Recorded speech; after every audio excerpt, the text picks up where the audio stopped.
তুমি আমার কবুতরের বাচ্চা, তুমি আমার গেন্দা ফুল, তুমি আমার অন্ধকারের হারিকান, তুমি আমার বর্ষাকালে হাতি, তুমি আমার উড়োজাহাজের হেল্পার।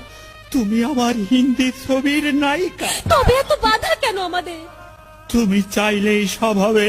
না, আমি চাইলে সব হবে না। ওই মাতবরের কাছে আমাদের জমি বন্ধক রয়েছে। আব্বা কথা দিয়েছে ওর সঙ্গে আমার বিয়ে দেবে, আর আমার যদি বিয়ে না হয় ওর সাথে ওই জমি জায়গা কিচ্ছু ফেরত দেবে না। কিন্তু কিন্তু তুমি চিন্তা করো না, ওই বুড়ো বেশি দিন লাস্টিং করবে না। তখন তুমি হবে আমার হৃদয় রাজ্যের রাজা। একই একই তুমি কাঁদছো? কই, আমি তো কাচ্ছি না, আমাকে দেখ।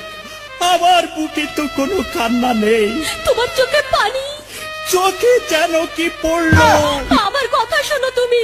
আমাকে কোনো কথা বলো না, আমাকে একটু সিঙ্গেল থাকতে দাও, আমাকে একটু সিঙ্গেল থাকতে দাও।